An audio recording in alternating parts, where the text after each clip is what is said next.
হযরত ওমর ফারুক রাদিয়াল্লাহু আনহু তাআলা একদিন হেঁটে হেঁটে যাচ্ছিলেন। কিছু দূর যাওয়ার পরে দেখলেন এক বৃদ্ধাকে।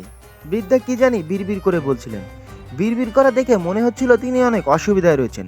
হযরত ওমর ফারুক রাদিয়াল্লাহু আনহু তাআলা তার কাছে গেলেন, তার ভালো মন্দ জিজ্ঞাসা করলেন। তখন বুড়িমা তার কষ্টের কথা হযরত ওমর ফারুক রাদিয়াল্লাহু আনহু তাআলাকে বললেন। সেই সাথে এও বললেন তার বিপদে সাহায্য করার জন্য কেউ এগিয়ে আসেনি। যেহেতু সেই সময় খলিফা ছিলেন হযরত ওমর ফারুক রাদিয়াল্লাহু আনহু তাআলা, তাই তিনি জিজ্ঞাসা করলেন, আচ্ছা বুড়িমা, উমর ফারুক সম্পর্কে আপনার ধারণা কি? বুড়ি হযরত ওমর ফারুক রাদিয়াল্লাহু আনহু তাআলাকে কখনোই দেখেননি, তাই তিনি তাকে চিনতেও পারেননি। তিনি হযরত ওমর ফারুক রাদিয়াল্লাহু আনহু তাআলার কথা শুনে কিছুটা বিরক্ত হলেন। বললেন, ওমর দিয়ে আমি কি করব? আমার কি দরকার পড়ছে যে আমার তার খবর নিতে হবে? নিজের চিন্তায় বাঁচি না। বুড়ির কথায় রাগ আর অসন্তুষ্টির প্রকাশ পেয়ে গেল।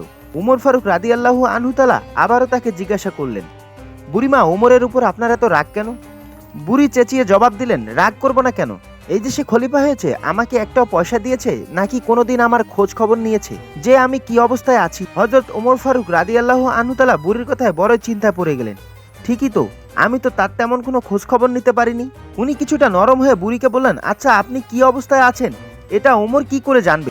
আপনি ওমরকে সব জানিয়ে আসলেই তো পারতেন। বুড়ি রেগে গিয়ে বললেন, কেন, আমি জানাতে যাব কেন? ওমর ফারুক রাদিয়াল্লাহু আনহু তাআলা আমিরুল মুমিনিন, সে রাষ্ট্রের সকলের ভালো মন্দ দেখবেন বলে দায়িত্ব নিয়েছেন। এখন আমি যে না খেয়ে দিন কাটাচ্ছি তারই তো দেখার কথা।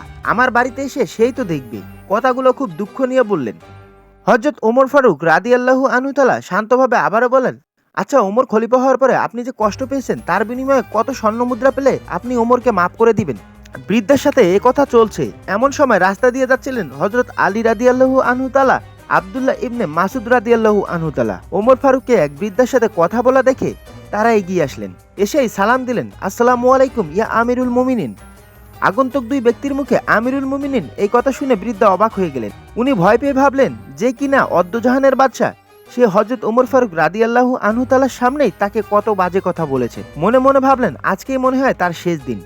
বুড়ির ভয়াত্মক চোখ দেখে হযরত ওমর ফারুক রাদিয়াল্লাহু আনহু তাআলা তাকে সান্ত্বনা দিলেন আর বৃদ্ধার হাতে 25টি স্বর্ণ মুদ্রা দিয়ে বললেন, বুড়িমা, আপনার কি আমার উপর আর কোনো অভিযোগ আছে? উত্তরে তিনি খুশি হয়ে বললেন, না। হযরত ওমর ফারুক রাদিয়াল্লাহু আনহু তাআলা বললেন, আপনি আমাকে লিখিত দিন যে কিয়ামতের দিন উমরের কাছে আপনার কোনো দাবি নেই। বৃদ্ধা তখন তাই করলেন, চামড়ার উপর লিখিত দিলেন। হযরত আলী রাদিয়াল্লাহু আনহু তাআলা তাতে সাক্ষী হিসাবে স্বাক্ষর করলেন। এই ছিল মুসলিম জাহানের দ্বিতীয় খলিফা হযরত ওমর ফারুক রাদিয়াল্লাহু আনহু তাআলার চরিত্র।